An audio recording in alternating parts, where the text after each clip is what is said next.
Desde 2009, más de 400 personas de la comunidad LGBTIQ+ han sido asesinadas de manera violenta en Honduras, según el CONADE. Entre ellas se encuentra Vicky Hernández, mujer trans y activista, cuyo transfemicidio ocurrido durante el golpe de Estado de 2009 marcó un antes y un después en la lucha por la justicia y por la protección de los derechos humanos de las personas LGBTIQ+ en el país. Mucha atención, golpe de Estado en Honduras. Presidente constitucional de los hondureños, don Manuel Zelaya Rosales, ha sido sacado de su residencia a ser atacado a balazos. En el país ha decidido establecer el toque de queda de la siguiente manera. ¿Hacia dónde va? Voy para mi casa. Pero usted sabe que está con el toque de queda, ¿verdad? Sí, señorita. Ha pasado más de hora y media, casi 2 horas de que el toque de queda empezó. ¿Qué le pasa? El 28 de junio del 2009, Honduras vivió uno de sus episodios más oscuros. Un golpe de Estado que desplazó al expresidente Manuel Zelaya, generando un clima de represión. A partir del golpe de Estado viene una serie de crímenes, asesinatos hasta la fecha. Nosotros llevamos una estadística de cómo el nivel de crímenes, asesinatos, ya en este momento andan por más de 50.000 personas en 10 años. Mira, la comunidad lésbica contra el golpe fue una de los símbolos de vanguardia en lucha por la democracia. No me preguntes a mí por qué, porque nadie podía pensar que esta comunidad, porque salieron los maestros, los campesinos, los obreros, los sindicalistas, los trabajadores, la gente que ni siquiera me conocía a mí. Pero ¿de dónde viene esa formación política de democracia, de pensar que si hay un Estado que defiende derechos, ellos van a tener el respaldo? Es una convicción de la propia comunidad lésbica. Andaban de primeros en la manifestación. De primeros en las manifestaciones. Por eso los agarran de blanco. Y por eso empiezan a matarlos. Se los empieza a matar el golpismo y la barbarie que impera en este país. Estamos llamando a toda la comunidad internacional LGBTI para que se unan a esta lucha, porque ya han habido 4 muertes, 2 compañeras trans y un compañero gay. Han habido agresiones físicas y capturas a compañeros y compañeras de la comunidad. Así que les pedimos a todos y a todas que están en sus países que nos apoyen, que hagan siempre este tipo de manifestaciones para que volvamos en Honduras a recibir lo que es la democracia, el Estado de Derecho, realmente libre de discriminación para todas y todos.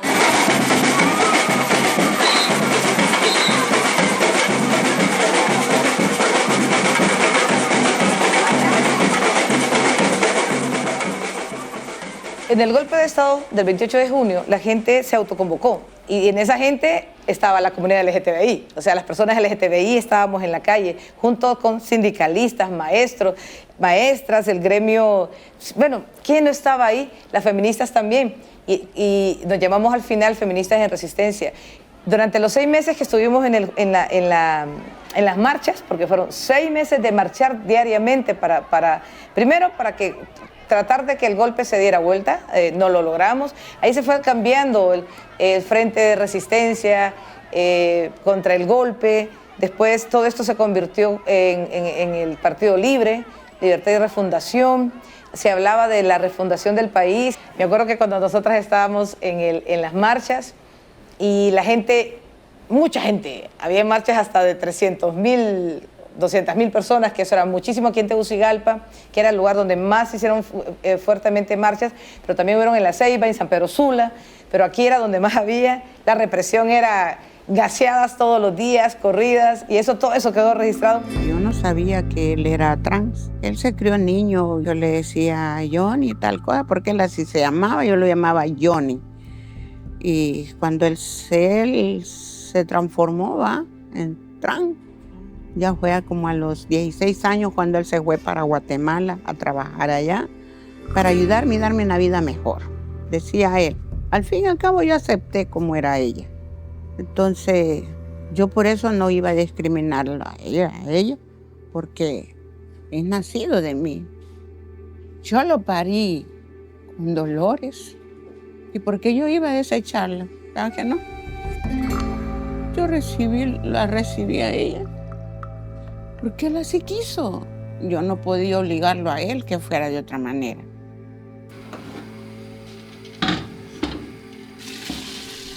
Cuando mi mamá se dio cuenta, más de más, le decía, hija, yo te amo. Y lo que yo no quiero, le digo, es que te me vayas a ir, ¿no? Que te vayan a matar en la calle, ¿no? Y ese fue el temor de nosotros. Y con ese temor vivimos siempre que le pasara algo a Vicky en la calle. Pero pasó. Mi nombre es Natalie Zelaya. Soy activista y defensora de derechos humanos de la población LGTBI. Estoy en el activismo comenzamos desde el 82, cuando se dio el primer caso de VIH, que se habló de que era para las personas LGTBI especialmente. Nos empezamos a reunir como un grupo social. En ese entonces había una organización a nivel nacional que se llamaba ACOS, Asociación Hondureña de Homosexuales de Lucha contra el SIDA, que estaba integrada por 3 organizaciones. En este entonces era Comunidad Gay Sanpedrana, Prisma y Colectivo Violeta. Bueno, a raíz de eso, pues la lucha mía ha sido constante. En el 95 entré ya en lleno a trabajar con lo que es Comunidad Gay Sanpedrana. Y pues a raíz de eso, pues estando trabajando en colectivo, en comunidad quiero decir, empezamos a hacer lo que son unos grupos específicos. Empezamos a hacer grupos de mujeres trans, grupos de personas viviendo con VIH, grupos de chicos gay y grupos diversos. De ahí pues surgió lo que es Colectivo Unidad Color Rosa, que ya se independizó en el año 2002 y ya pues se ejerció como colectivo, luego consiguió su personalidad jurídica y a raíz de que Comunidad Gay desapareció de la faz de la tierra, entonces pues yo llegué a tomarme unas vacacioncitas, digamos, y luego pues entré a trabajar a lo que es Colectivo Unidad Color Rosa y aquí estoy pues en este entonces.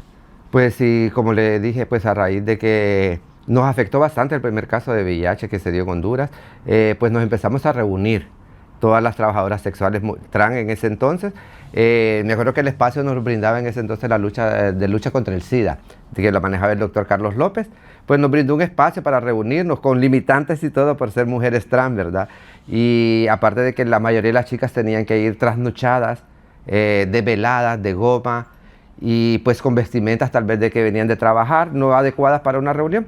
Pues empezamos a reunirnos y empezamos a tratar lo que era el caso del VIH, por qué se nos había marcado a nosotras, en especial a las trabajadoras sexuales. Pues venimos y empezamos a investigar.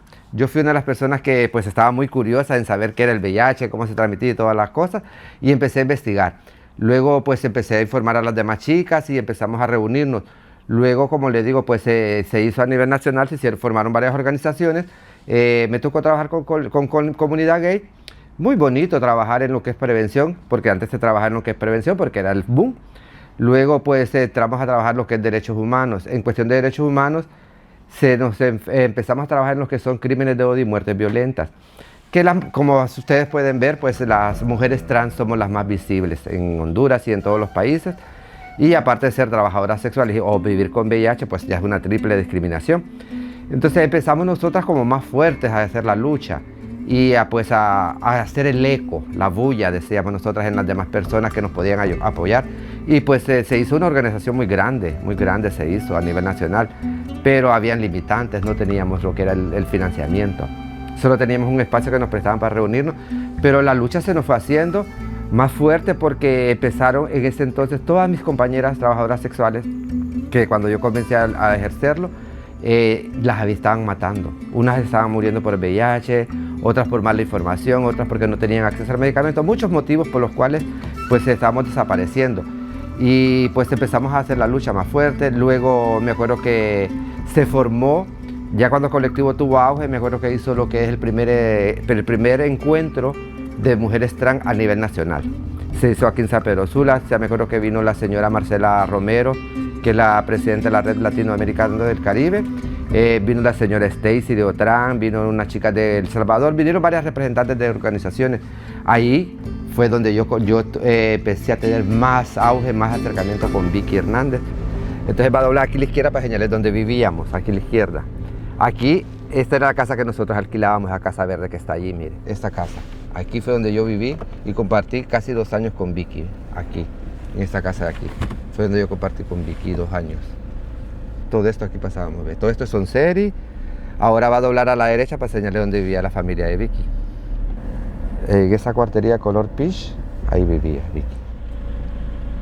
Bueno, yo después de la muerte de Vicky viví 6 meses más. 6 meses, no por miedo, la verdad se lo voy a decir que no por miedo, sino porque la casa el Señor la pidió, porque la iba a remodelar. Y ahorita que paso, la miro en las mismas condiciones de cuando yo viví, el mismo color, y por dentro pues no puedo decir si está lo mismo, pero sí era una casa muy grande. La del Señor nos las dio muy baratas, porque aparte que fue un señor que se compadeció de nosotras, pues, porque decía que nosotras hacíamos el esfuerzo de trabajar de noche, que a veces nos iba bien y a veces no, y entonces él nos ayudó y nos puso la casa bien barata.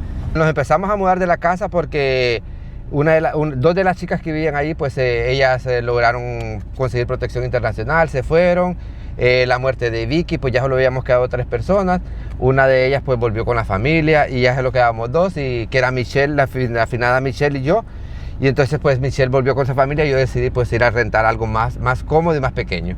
Entonces siempre me quedé en Barrio Cabaña y alquilé un apartamento más pequeño y más barato solo para mí. Venir aquí donde encontraron a Vicky muerta, pues me hizo recordar, pues en el año 2009, en la zona de Talón, me hizo recordar muchas chicas que quedaron ahí pues por problemas de la sociedad, que las mataban, crímenes de odio, muertes violentas. La otra. Entonces me hizo recordar viejos tiempos, la verdad, y me puso un poco melancólica, pues recordar todo lo que viví allí, buenos y malos momentos, pero se le entristece el corazón a uno, la verdad, porque anteriormente pues me acordaba de Vicky solo por acordarme, pero no como ahorita venir a hacer todo el recorrido donde yo viví con ella, donde yo trabajé con ella, donde la encontramos muerta, o sea, cosas así me hace recordar viejos tiempos y sentir pues nostalgia de saber cuántas compañeras no están. Ella era sonriente, le encantaba reírse, se tiraba grandes carcajadas, ella gozaba y todo. Ella no era mal genial, no. Bueno, yo a Vicky la recuerdo, una persona alegre, siempre ella con su sonrisa, ella siempre dando ánimos, como me decía ella, Titan, que la vida los dé duros golpes, hay que seguir y hay que sonreírle a la vida. Ella en el día andaba vestida de hombre. Bueno, andaba con su pelo cortado y todo. Ella solamente se transformaba con sus pelucas en la noche. Mamá me dice, a mí me conocen como Vicky. Si un día vienen preguntando por Vicky, soy yo, me dice. Soy yo. Bueno, está bien, le decía yo. No te preocupes. Y ella andaba en todo. Ella trabaja en colectivo, Color Rosa. Ella andaba para arriba y para abajo. Es que me decía, mamá, ya me voy para el colectivo. Yo, la realidad, yo no sabía que era colectivo.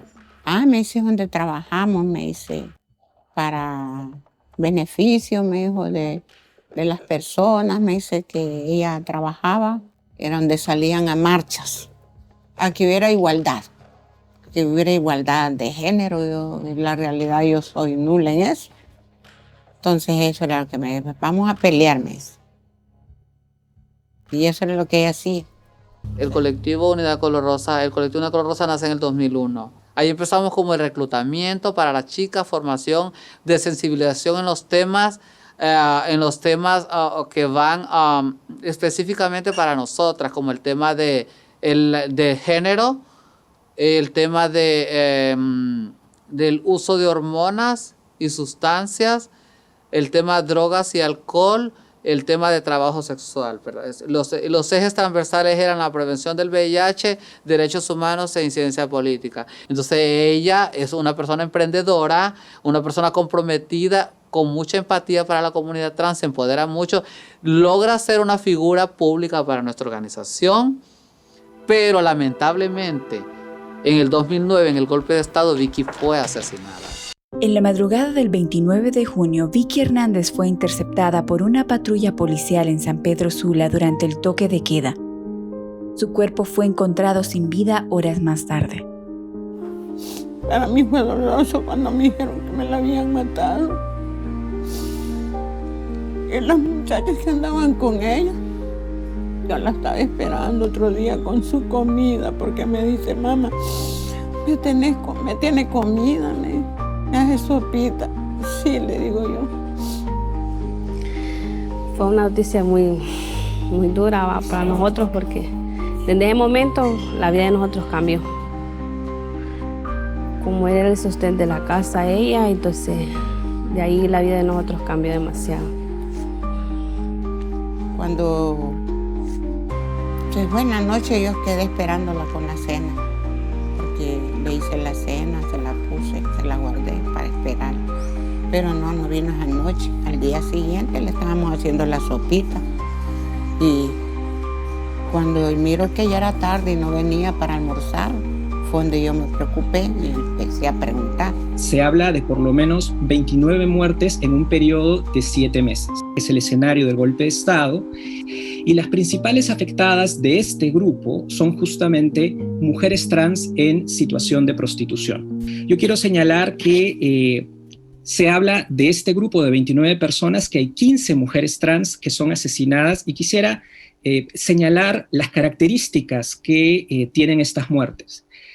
Las 15 personas que mueren, las 15 mujeres trans que mueren, sus cadáveres fueron encontrados en la vía pública, todos con signos de notable violencia. 8 con disparos de arma de fuego, 2 con laceraciones, una lapidación, una muerte con arma blanca, un atropellamiento, un calcinamiento y un descuartizamiento con castración y decapitación. 10 de estas mujeres trans se dedicaban a la prostitución. 10 de ellas eran miembros del colectivo Unidad Color Rosa. 11 de estos crímenes ocurrieron en la región del Valle del Sula. 8 de estos crímenes se dieron en el escenario del toque de queda o del estado de sitio. Todas las mujeres tenían un promedio de entre 25 y 30 años al momento de morir, y en ninguno de estos casos se reporta avances significativos en la investigación o sanción de los responsables. Que no quede impune, como muchas han quedado. Eso es lo que yo quisiera, y que quedara en la historia, como muchos han fracasado. Y yo sé que muchos han sido discriminados, han muerto por discriminación. Que se haga justicia, porque no es posible que el Estado tome con indiferencia las muertes de las personas, que no las investiguen. ¿Quién fue? Que investiguen. No se puede quedar así. Y a Vicky la dejaron a ella, no investigaron qué bala fue, ni quiénes fueron. Entonces, la realidad que se haga realidad de lo que ellos querían, de lo que ellas peleaban, ¿verdad? Y que haya igualdad, porque eso es lo que ellas querían. En el año 2022, Honduras inició un nuevo capítulo en su historia política. Con la llegada de la presidenta Xiomara Castro, inició un gobierno comprometido con la justicia social, los derechos humanos y la reparación histórica. Comenzó también un proceso de reconocimiento a las víctimas de la violencia y la exclusión que marcaron la vida del pueblo hondureño durante más de una década. El Estado de Honduras, por convicción moral y voluntad política del gobierno que presido, y en cumplimiento de la sentencia emitida por la Corte Interamericana de Derechos Humanos el 26 de marzo del 2021, en el que declaró el Estado de Honduras era responsable por la violación a los derechos a la vida y a la integridad personal en perjuicio de Vicky Hernández, mujer transgénero, trabajadora sexual y defensora de los derechos de la mujer trans. Reconocemos ante la comunidad internacional, el pueblo hondureño y la familia de Vicky Hernández, la responsabilidad del Estado de Honduras en los hechos que habrían llevado a su muerte,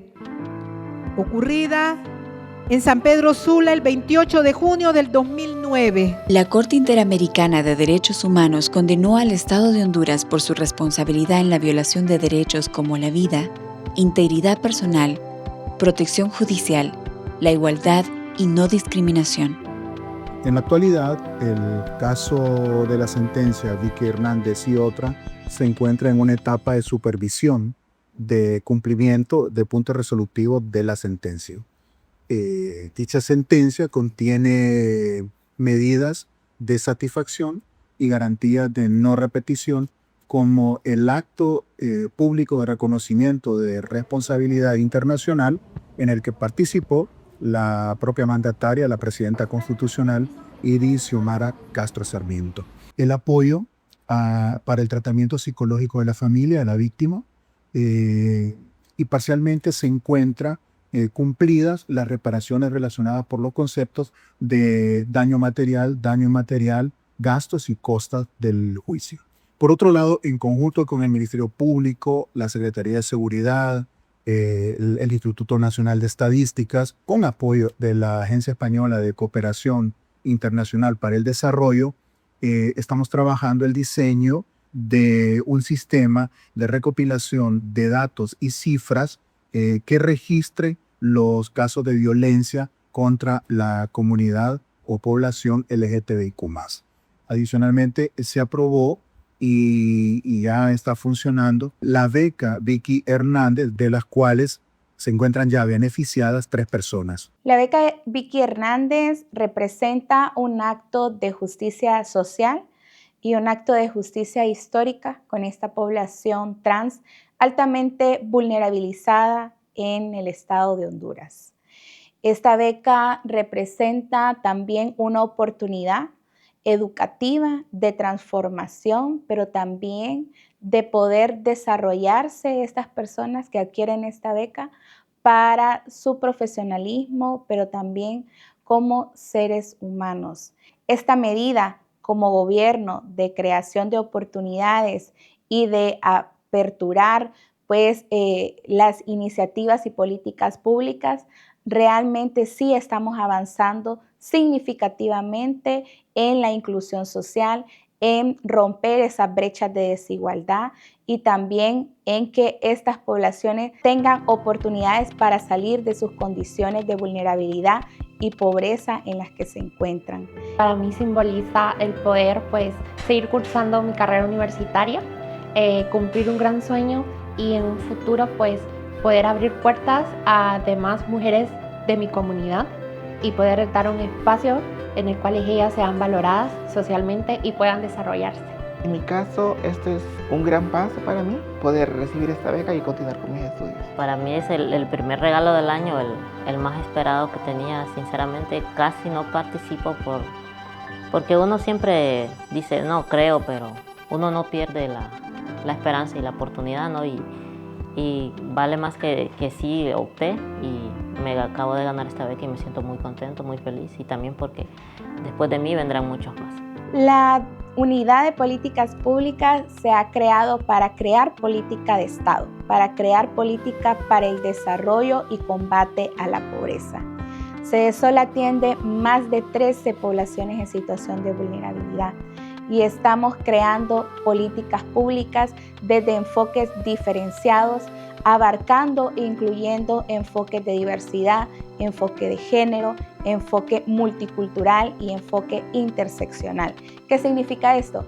Que estamos atendiendo la realidad y escuchando a cada una de las poblaciones.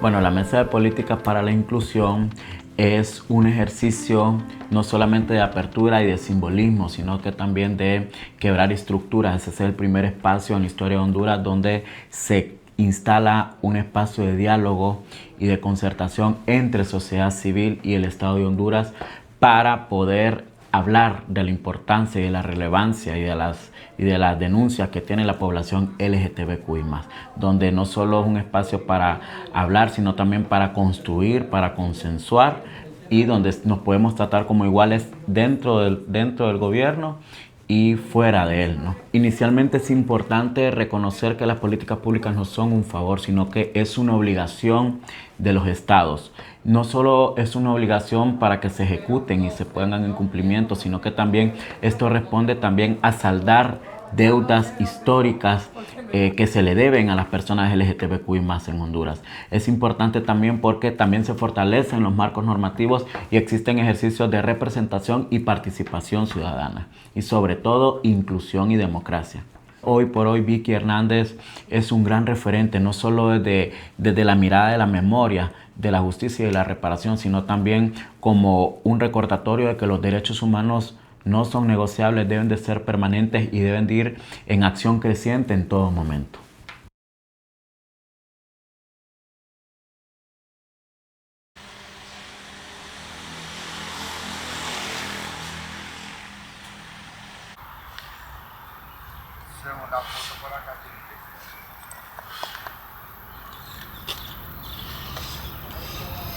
Esto lo mandaron a hacer después, ¿no? Sí, ese es.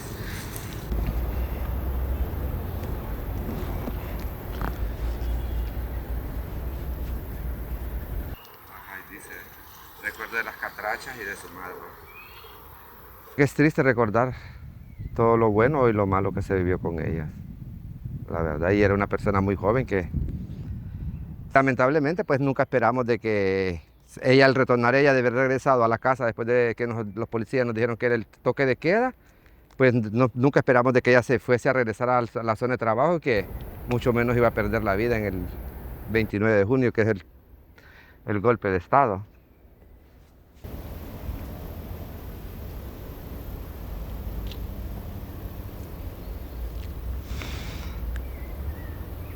Bueno, es triste, lamentable ver cómo nosotras las mujeres trans somos orilladas en la sociedad en general, nos orilla nuestra familia, y la única opción pues que nosotras tenemos de buscar un trabajo es el trabajo sexual, y pues lamentablemente el trabajo sexual nos lleva a mucha discriminación, a muchas violencias, hasta llegar hasta lo que son las muertes violentas y crímenes de odio.